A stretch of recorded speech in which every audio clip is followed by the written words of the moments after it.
తండ్రి దేవా నీకేనయ్యా ఆరాధన స్తోత్ర బలి తండ్రి దేవా నీకేనయ్యా తండ్రి దేవా నీకేనయ్యా తండ్రి దేవా నీకేనయ్యా ఎల్ షదాయ్ సర్వశక్తివంతుడా ఎల్ షదాయ్ సర్వశక్తివంతుడా సర్వశక్తివంతుడా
ప్రేమస్వరూపి మహిమా స్వరూపి ఆకాశ మహాకాశము పట్టదారణ దైవమా హల్లెలూయా హల్లెలూయా హల్లెలూయా హల్లెలూయా అత్యున్నత సింహాసన దాస్యుడా ప్రేమా స్వరూపి స్తోత్రాలు చెల్లించుతాము దయచేసి ప్రతి ఒక్కరం కూడా కృపగల దైవమా స్తోత్రం స్తోత్రం ఎవరో మౌనముగా హల్లెలూయా ఆమేన్ వందనాలు వందనాలు హల్లెలూయా హల్లెలూయా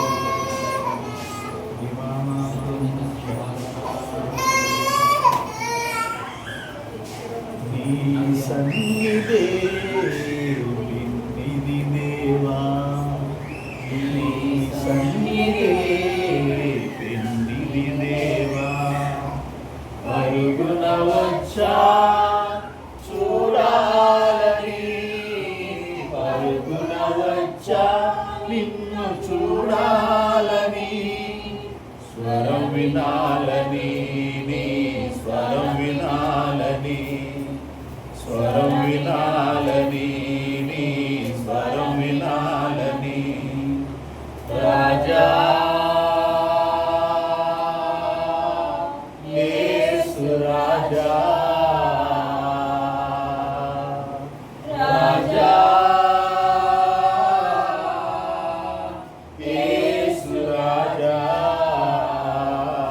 స్వరం వినాలని నీ స్వరం వినాలని స్వరం వినాలని నీ స్వరం వినాలని ఒక కోటి ఐశ్వర్యం నన్ను వెదకి వచ్చినను నీకది సమమౌనా ఒక కోటి ఐశ్వర్యం నన్ను వెదకి వచ్చినను నీకది సమమౌనా సంపద సిరి సంపద సంపద సిరి సంపద యేసయ్యా నిన్ను గూర్చిన తలపులే నాలో యేసయ్యా నిన్ను గూర్చిన తలపులే నాకు నీ సన్నిధే పెన్నిధి దేవా నీ సన్నిధే పెన్నిధి దేవా పరుగున వచ్చా చూడాలని పరుగున వచ్చా నిన్ను చూడాలని స్వర వినాలని నీ స్వరం వినాలని ఆమేన్ స్వరం వినాలని నీ స్వర వినాలని హల్లెలూయా రాజా స్వర వినాలని యేసు రాజా స్వర వినాలని రాజా స్వర వినాలని యేసు రాజా స్వర వినాలని స్వరం వినాలని స్వరం వినాలని స్వరం వినాలని రాజా స్వర వినాలని యేసు రాజా స్వర వినాలని స్వరం వినాలని స్వర వినాలని థ్యాంక్ యూ లార్డ్ స్వరం వినాలని స్వర వినాలని హల్లెలూయా స్వరం వినాలని స్వర వినాలని స్వరం వినాలని స్వరం వినాలని ప్రభువా సహాయకుడా ఉత్తరవాది హృదయాంతరంగాలను పరిశోధన చేస్తున్నవాడా పరిశోధిస్తున్నవాడా పరీక్షిస్తున్నవాడా హృదయమును దాని ఆలోచనలు ఎరిగినవాడా హృదయమును దానిలోని వ్యాధిని గ్రహిస్తున్నవాడా వందనాలు వందనాలు హల్లెలూయా కృపగల దైవమా యెహోవా నామము వహించినవాడా హల్లెలూయా ఏ మనిషి తను తాను తన హృదయాన్ని గ్రహించలేని స్థితిలో ఉంటున్నాడు హల్లెలూయా సేవకులు విశ్వాసులు క్రైస్తవులనబడిన ప్రతి ఒక్కరు వారి హృదయము ఎలా పనిచేస్తుంది వారి హృదయములో నుండి వస్తున్నవి ఎలాంటివో తండ్రి గ్రహించలేని స్థితిలోనికి వెళ్ళిపోతా ఉన్నారు కృపగల దైవమా సహాయం రేక్షణ ప్లీజ్ హల్లెలూయా మీ కృపాత్మ కాపుదల మీ ఆత్మ వాక్యం నడిపింపు దయచేయండి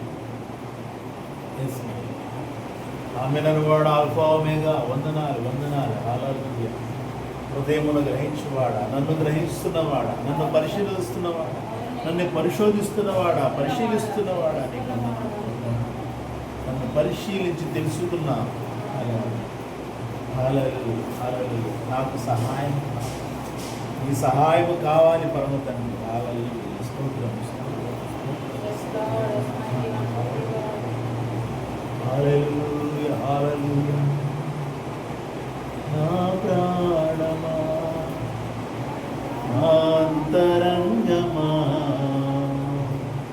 నాలో ఉన్న నా సమస్తమా నా ప్రాణమా నా అంతరంగమా నాలో ఉన్న నా సమస్తమా ఆయన చేసిన ఉపకారములలో దేనిని నీవు మరువకుమా ఆయన చేసిన ఉపకారములలో దేనిని నీవు మరువకుమా సన్నుతించుము స్తుతించుము కీర్తనే ఇచ్చుము సన్నతించుము ప్రభువా స్తుతించుము ఉత్సాహధ్వని కీర్తనే ఇచ్చుము యెహోవాయే దేవుడు ఆయన పరిశుద్ధుడు సమస్త సృష్టంతటికి ఆధారుడు యెహోవాయే దేవుడు ఆయన పరిశుద్ధుడు సమస్త సృష్టంతటికి ఆధారుడు నా ప్రాణమా నా అంతరంగమా నాలో ఉన్న నా సమస్తమా నా ప్రాణమా నా అంతరంగమా నాలో ఉన్న నా సమస్తమా యెహోవాయే దేవుడు ఆయన పరిశుద్ధుడు సమస్త సృష్టంతటికి ఆధారుడు యెహోవాయే దేవుడు ఆయన పరిశుద్ధుడు సమస్త సృష్టంతటికి ఆధారుడు నా ప్రాణమా నా అంతరంగమా నాలో ఉన్న నా సమస్తమా నా ప్రాణమా నా అంతరంగమా నాలో ఉన్న నా సమస్తమా నాలో ఉన్న నా సమస్తమా. Thank you my Lord. ఆరాధనకు యోగ్యుడా, థ్యాంక్ యూ.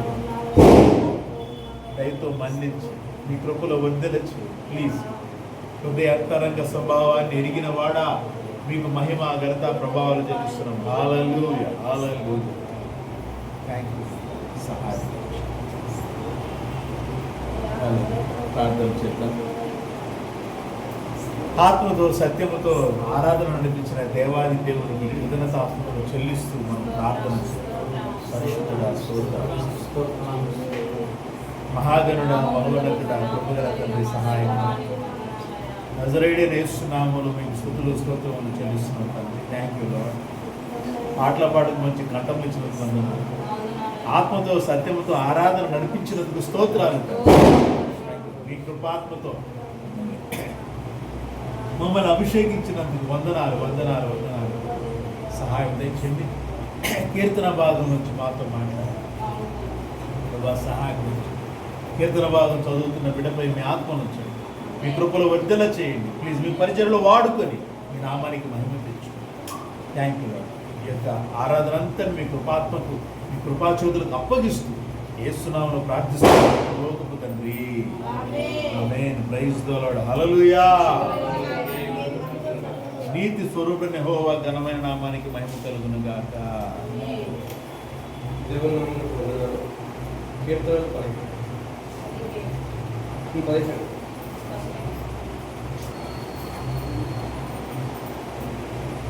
దావీదు ప్రార్థన ఉత్తర ప్రత్యక్షము. యెహోవా న్యాయంను ఆలకించును, నా మొర అంగీకరించును. నా ప్రార్థనకు చెవియొగ్గుము. అది కపటమైన కథల నుండి వచ్చింది కాదు. నీ సన్నిధి నుండి నాకు తీర్పు వచ్చును గాక. నీ కనుదృష్టి న్యాయముగా చూచును. రాత్రివేళ నీవు నన్ను దర్శించి నా హృదయమును పరిశీలించుకుని నన్ను పరిశోధించుకుని నీకు ఏ దురాలోచనయో కనరాదు. నోటిని మాటల చేత నేను అతిక్రమించు. మనుష్యుల కార్యములు నిశ్చయమైతే బలాత్కారుల మార్గమును తప్పించుకొనుటకై ఈ నోటి మాటను బట్టి నన్ను నేను కాపాడుకొని ఉన్నాను. నీ మార్గము యందు నా నడకలను స్థిరపరచుకొని ఉన్నాను. నాకు కాలు జారదు. నేను నీకు మొరపెట్టుకొని ఉన్నాను. దేవా, నీవు నాకు ఉత్తరం ఇచ్చెదవు. నాకు చెవియొగ్గి నా మాట ఆలకించుము. నీ శరణు చూసిన వారి మీదకి లేచి వారి చేతుల నుండి నీ కుడి చేత రక్షించువాడా. నీ కృపాతిశయములను చూపుము. ఒకడు తన కనుపాపమును కాపాడుకున్నట్లు నన్ను కాపాడుము. నన్ను లయపరచగోరు దుష్టులను పోగొట్టి కాపాడు. నన్ను చుట్టుకుని నా ప్రాణ శత్రువుల చేత చిక్కుకున్నను. నీ రెక్కల నీడ క్రింద నన్ను దాచుము. వారు తమ హృదయమును కఠినపరచుకొని ఉన్నారు. వారి నోరు గర్భంగా మాట్లాడు. మా అడుగు జాడలను గుర్తుపట్టి వారిప్పుడు మమ్మల్ని చుట్టుకొని ఉన్నారు. మమ్మను నేల కూర్చుడు గురి చూచుచున్నారు. వారు చీల్చుటకు ఆతురపడి సింహము వలె, చాటైన స్థలంలో పరమ సింహము వలె ఉన్నారు. యెహోవా నిన్ను వారిని ఎదుర్కొని వారిని పడగొట్టుము. దుష్టుని చేతిలో నుండి నీ ఖడ్గము చేత నన్ను రక్షించుము. లోకుల చేతుల నుండి ఈ జీవిత కాలంలోనే తమ పాలు పొందిన ఈ లోకుల చేతుల నుండి నీ హస్తబలము చేత నన్ను రక్షింపము. నీవు నీ దానములతో వారి కడుపు ఉంచున్నాము. వారు కుమారులు కలిగి తృప్తి నొందుతారు. తమ ఆస్తిని తమ పిల్లలకు విడిచిపెట్టదు. నేనైతే నీతి గలవాడని నీ ముఖ దర్శనము చేసేదను. నేను మేల్కొన్నప్పుడు నీ స్వరూప దర్శనముతో నా ఆశను తీర్చుకుందును. దేవుడి కీర్తన భాగమును ఆశీర్వదించుకున్నాడు. దావీదు ప్రార్థన. ఎవరి ప్రార్థన అంట? ఈరోజు మన ప్రార్థన అయ్యింది. Praise the Lord. హల్లెలూయా. మన ప్రార్థన కూడా ఇలాగే ఉండాలి. అంటే ఏం ప్రార్థన చేస్తున్నాడు ఆయన, దావీదు గారు ఏం ప్రార్థన చేస్తున్నాడు అనేది ఇందులో ఉన్నటువంటి మాటల్ని గమనించి ఆ మాటల ప్రకారంగా మనము దేవునికి చేయవలసిన ప్రార్థనను దేవుడు మనకు ఈరోజు తన ఆత్మ సహాయముతో తెలియజేస్తున్నాడు. చూడండి, యెహోవా న్యాయము ఆలకించు, నా మొర అంగీకరించు, నా ప్రార్థనకు చెవియొక్కుము, అది కపటమైన పెదవుల నుండి వచ్చున్నది కాదు. నీ సన్నిధి నుండి నాకు తీర్పు వచ్చును కాక, నీ కందృష్టి న్యాయముగా చూచును. చూడండి, దేవుని యొక్క న్యాయమును గురించి, అంటే దేవుని యొక్క అంటే ఆయన యొక్క కనుదృష్టి ఎలాంటిదో దాని గురించి ఇక్కడ ఆయన దావీదు గారు ప్రార్థన చేస్తారు. నీ కనుదృష్టి, ఆయన కనుదృష్టి ఎలాంటిదంట? న్యాయముగా చూచి. ఎలా చూస్తుంది? ఆయన బిడ్డలమైనటువంటి మనం ఎలా చూస్తున్నాము? తండ్రి యెహోవా అంటున్నాం యేసునామంలో. మరి మన కనుదృష్టి ఎలా చూస్తుంది? అసలు మన నోటి మాట ఎలా ఉంది? చూడండి, కింద మనం వెళ్తూ ఉంటే అనేకమైనటువంటి మాటలు. మన ప్రార్థనా జీవితంలో నీతి, యథార్థత, పరిశుద్ధత ఉండాలి. Praise the Lord. హల్లెలూయా. మన ప్రార్థనా జీవితంలో మనము దేవుని గుర్తుపెట్టుకోవాలి. ఒకటి, దేవునికి వ్యతిరేకంగా మనం ఎప్పుడైతే నిలబడ్డామని తెలుస్తుందో అప్పుడే మనము దేవుని సన్నిధిలో పశ్చాత్తాప హృదయంతో ఉండాలి. ఆయన మనల్ని కనుకరించేదాకా ఆయన సన్నిధిలో మనం ఉండాలి. ఆయన మన పట్ల కృప చూపేదాకా ఆయన సన్నిధిలో మనం ఉండాలి. కానీ మనం అలా ఉండకుండా మనము ఆయన సన్నిధిలో నీతిమంతులుగా వ్యవహరిస్తుంటాం కదా, నీతిమంతులుగా వ్యవహరిస్తుంటాం. చూడండి, వాస్తవమే అది మన జీవితంలో. మనం అలా నటిస్తున్నాం, మనం నీతిమంతులుగా నటిస్తున్నాం. నేను అంటే కొన్ని సందర్భాలు ఆ సందర్భాలు మనం తర్వాత చూద్దాం లేదా. చూడండి, కాబట్టి చాలా జాగ్రత్తగా ఉండాలి దేవుని సన్నిధిలో. ఆయనకు కావాల్సింది ఏంటి? యథార్థమైన హృదయము. Praise the Lord. హల్లెలూయా. యథార్థంగా ఉండాలి. నువ్వు తప్పు చేస్తున్నావా? ఓకే, ఆ హృదయముతో ప్రభువా నాపై కృప చూపించు, నేను తప్పులో ఉన్నా, నేను ఆ దోషములో ఉన్నా, నా ఆలోచనలు రకరకాలుగా ఉన్నాయి, నేను ఇలా ఉన్నా అలా ఉన్నానని చెప్పి ఆయన సన్నిధిలో దీనులుగా మనం ఉండాలి. అంతేగాని మనం ఒకవేళ దేవుని వ్యతిరేకంగా ఉంటూ అబద్ధమాడుతున్నా, మోసం చేస్తున్నా, అవి చేస్తున్నా, ఏమీ చేయనట్టుగానే మనము దేవుని యొక్క సన్నిధిలో ఏదో ఎలాగ గర్వంగా, అసలు నా ఆత్మీయుడు లేడు అన్నట్టుగా, నా అంత పాటగాడు లేడు అన్నట్టుగా, నా అంత వాక్యం అర్థం చేసుకున్నవాడు, నా అంత వాక్యాన్ని చెప్పగలిగిన వాడు లేడు అన్నంతగా మనం వ్యవహరించడానికి వీలు లేదు. దేవుని సన్నిధిలో యథార్థత చాలా ప్రాముఖ్యం. ఇక్కడ అదే ఆయన చూడండి, అసలు ఆయన చేసినటువంటి ప్రార్థనలో మనం ఎలాంటివి గుర్తించాలో చూడండి. నా ప్రార్థనకు చెవియొగ్గుము, అది కపటమైన పెదవుల నుండి వచ్చినది ఏంటంటే అలా చెప్పగలగాలి. మనం చెప్పగలమా? కపటమైన పెదవులతోనే ప్రార్థన చేశా అని మనం కనీసం మనసులో కూడా అనుకోగలమా? ఒప్పుకోదు మనసు, మన మనస్సాక్షి కూడా ఒప్పుకోదు. ఎందుకు? మన మనస్సాక్షి కఠినమైపోతే ఒప్పుకోదు, కఠినమైపోదు. చాలా జాగ్రత్తగా ఉండాలి. అంత్య దినాల్లో ఉన్నాం. నీ సన్నిధి నాకు తీర్పు వచ్చును గాక, నీ కనుదృష్టి న్యాయముగా. ఆయన కనుదృష్టి ఎలా చూస్తుంది? న్యాయముగా చూస్తుంది. రాత్రి వేళ నీవు నన్ను దర్శించి నా హృదయమును పరిశీలించిందివి, నన్ను పరిశోధించిందివి, నీకు ఏ దురాలోచన కానరాలేదు. నోటి మాట చేత నేను అతిక్రమింపను. ఈ మాట దగ్గరికి వచ్చేసరికి మనం ఏమనుకుంటామంటే నిజమే కదా అనుకుంటాం. మనం కూడా అలాగే చెప్తాం, ఎస్ నాలో ఏ దురాలోచన లేదని దేవుడు కనిపెట్టాడు అని. ఈ మాట వాగ్దాన రూపంలో వచ్చిందనుకోండి, ఇది ఇంకంతే. ఎలాంటి దోషం హృదయంలో ఉన్నా ఈ మాటను బట్టి మాత్రం ఏమంటాడు, దేవుడు నాతో మాట్లాడాడు. ఇదిగో నాలో ఆయనకి ఏ దురాలోచన కనపడలేదంట. మళ్ళీ మాట్లాడితే అబద్ధం ఉంటుంది. చూడండి, మనం మాట్లాడితే అబద్ధం ఉంటుంది. మనం న్యాయంగా ఉన్నాం, అహంకారంగా ఉంటుంది. కానీ మనం ఈ వాగ్దానం తీసుకొని అసలు క్రైస్తవ సమాజంలో జరుగుతున్నదే అది. దేవుడిచ్చిన పరిశుద్ధమైన వాగ్దానాలు వేరు, ఈ వాగ్దానాలు వేరు. మన వ్యక్తిగత జీవితంలో నీతి, యథార్థత, పరిశుద్ధత లేకుండా నువ్వు ఇలాంటి వాగ్దానం ఎన్ని తీసుకున్నా ఉపయోగం లేదు. ఇది వాగ్దానంతో కూడినటువంటి ఒక హెచ్చరిక. చాలా ఉన్నాయి. అంటే ఈ మాటని కాదు, మనం ఇప్పుడు వాగ్దానాలు ఈ మాట కూడా రాస్తారు. మనం చెప్తాం అనమాట. నాగరికి వచ్చిందనుకుని చెప్తా, నీలో ఏ దురాలోచన లేదంట అయ్యా, దేవుడు నీతో అంటున్నాడు అనగానే సంబరపడతాం. నిజమే కదా అని చప్పలు కొట్టుకుంటాం మనసులో. కానీ నీకు తెలుసు, పరిశుద్ధాత్మకు తెలుసు. మరి పరిశుద్ధాత్ముడు ఎవరిగా వాగ్దానం అలా నా హృదయం అలా ఉంటే అనుకుంటాం. అసలు వాగ్దానాలు కరెక్ట్ కాదు కదా. దేవుడు చేసిన వాగ్దానం వేరు కదా. నిత్య జీవం ఇస్తానని తానే వాగ్దానం చేశాడు. అది కదా నువ్వు చూడాల్సింది.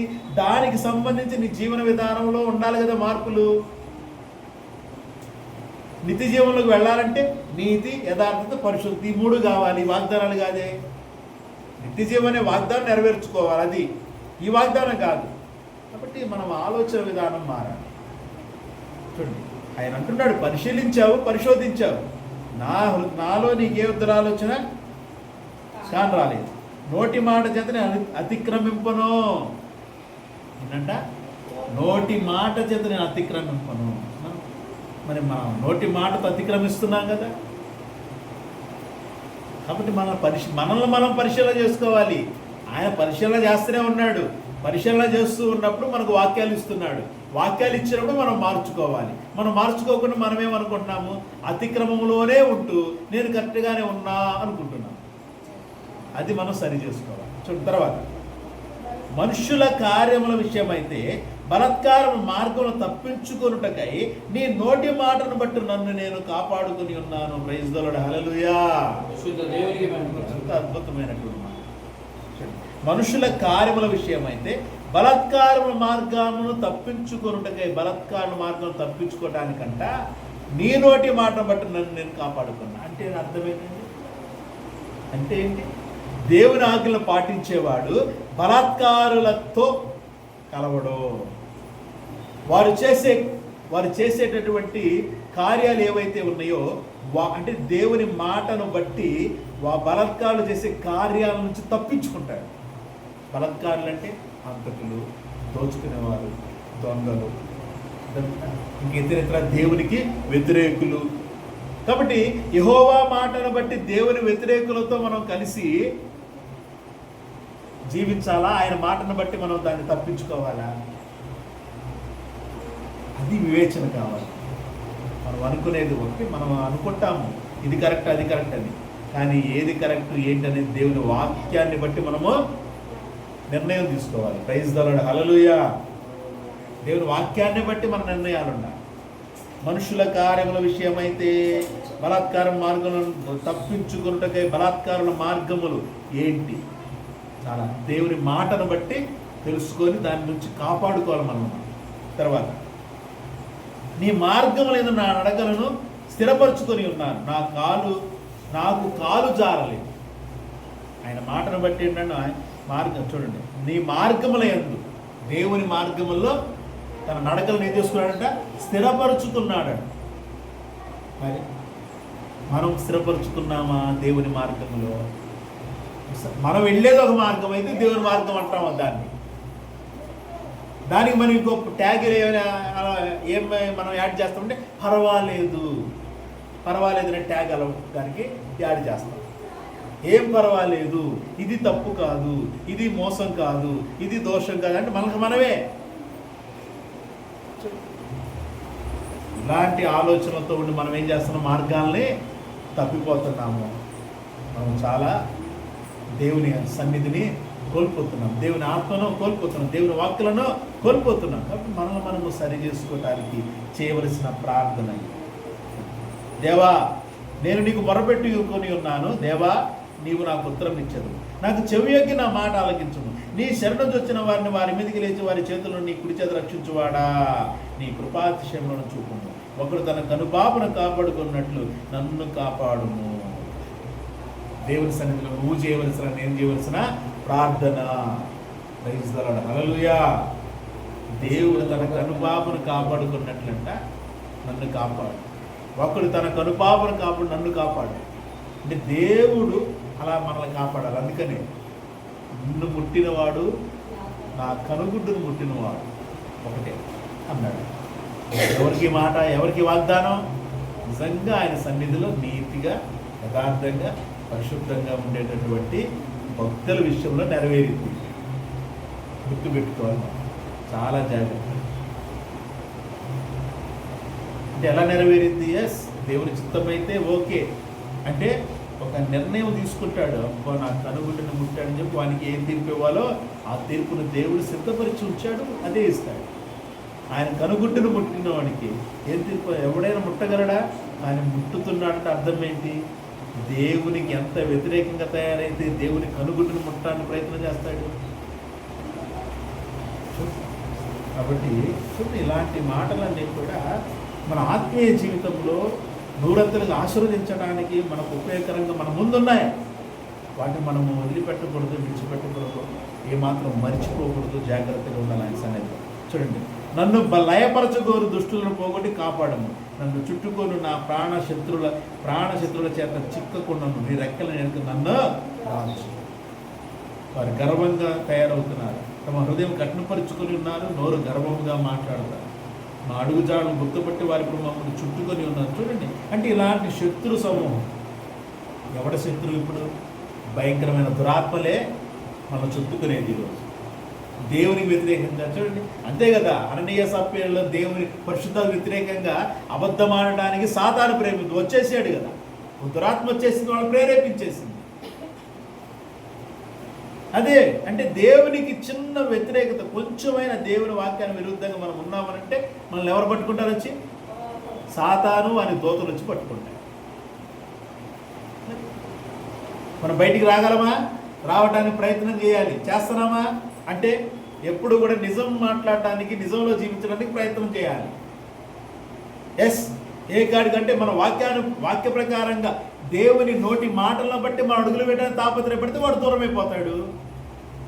యేసుక్రీస్తు ప్రభువు వారిని శోధించడానికి వచ్చాడు. వాడు సాతానుని కూడా బైబిల్లో ఉన్న మాటలు తీసుకొచ్చి చెప్పాడు. యేసుక్రీస్తు ప్రభువు వారు దేవుని యొక్క ఆత్మ సహాయంతో వాక్కులతోనే ఎదిరించాడు. పారిపోయాడా లేదా? మనం కూడా వాక్యాన్ని తప్పామేమో. ఇప్పుడు వాక్య ప్రకారంగా మనం అడుగులు వేస్తూ ఉంటే వాడు మన దగ్గర ఉంటే ఎందుకుంటాడు? దేవునికి ప్రాముఖ్యత ఎక్కువ ఇస్తా ఉంటే వాడు ఎందుకుంటాడు? వాని దూతలు మన దగ్గర ఎందుకుంటాయి? ప్రాణశత్రువుల చేత చిక్కుకొనకుండా దేవుడు ఎలా కాపాడతాడు? అంటే మన ఆలోచన విధానం మారాలి, మన యొక్క జీవన విధానం మనం మార్చుకోవాలి. అప్పుడే ఆయన కాపాడేటటువంటి శక్తి మనకు దగ్గరగానే ఉంచాడు. మనమే దాన్ని గుర్తించకపోతాం. కాబట్టి గుర్తించి దేవునికి దగ్గరగా అవ్వడానికి తాపత్రయపడాలి. చూడండి, యెహోవా లెమ్ము, వాడిని ఎదుర్కొని వాడిని పడగొట్టము, దుష్టుని చేతులు నీ ఖడ్గం చేత నన్ను రక్షించు, లోకల చేతులు ఈ జీవితకాలంలో తాము పాలు పొందిన ఈ లోకల చేతులు నీ హస్తబలం చేత నన్ను రక్షించు. నీవు నీ దానములతో వారి కడుపు నింపుతున్నారు, వారు కుమారులు కలిగి తృప్తి నొందుదురు, తమ ఆస్తిని తమ పిల్లలకు విడిచిపెట్టుదురు. చూడండి, ఎవరు అంట? దేవునికి వ్యతిరేకులు. ఎలా తయారవుతున్నారు? దేవుని వ్యతిరేకులు వాళ్ళ పిల్లల కోసము ఆస్తులు సంపాదిస్తున్నారు. అంటే ఈ లోకము, ఈ జీవిత కాలంలో తమ పాలు పొందిన ఈ లోకల చేతుల్లో నుండి అది వాళ్ళు ఏం చేస్తున్నారు?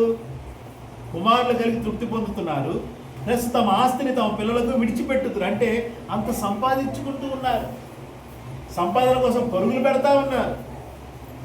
అవసరాల కోసం కాదు, అవసరంకి మించి కావాలని తాపత్రయం. ఎవరు వీళ్ళు? లోకులు. ఎవరు? లోకస్తులు. ఆయన సన్నిధిలో ఉండేవాళ్ళు కాదు, లోకస్తులు. చూడండి తర్వాత, నేనైతే నీతి గలవాడన్నాయి. అందుకని కింద ఏమంటున్నాడు, నేనైతే, వాళ్ళైతే లోకస్తులైతే వాళ్ళు తమ పిల్లలకు ఆస్తులు సంబంధించిన పరుగులు పెడుతున్నారు. నేనైతే నీతి గలవాడన్నాయి, నీ ముఖ దర్శనము చేసేదను, నేను మేల్కొన్నప్పుడు నీ స్వరూప దర్శనముతో నాశను తీర్చుకుంటున్నాను. ప్రైజ్ ది లార్డ్, హల్లెలూయా. మరి ఎలా ఉండాలి మనం? 14 వచనంలో ఉన్నట్టు ఉండాలా? 15 వచనం ప్రకారంగా ఉండాలి? మనం ఎవరు అసలు? ప్రభువుని ప్రేమైన దేవుని సన్నిధి ఆలోచన చేద్దాం, వివేచించుదాం. మనము దేవునికి దగ్గరగా ఉండడానికి తాపత్రయపడాలి. దేవుని యొక్క మాటను, దేవుని నోటి మాటను బట్టి జీవించడానికి తాపత్రయపడాలి. కాబట్టి మాటలను బట్టి మనం చాలా జాగ్రత్తగా జీవించడం. అంత్య దినాల్లో ఉన్న అపాయకరం రోజుల్లో ఈ మాటలను దేవుడు మన యొక్క జీవిత కాలంలో తన కృపాత్మను బట్టి ఆశీర్వదించి తన సన్నిధిలో మన నిర్ధారితగా నడిపించును గాక. నేను ప్రైజ్ ది లార్డ్, హల్లెలూయా. నీతి స్వరూపుడైన యెహోవా ఘనమైన నామానికి మహిమ కలుగును గాక.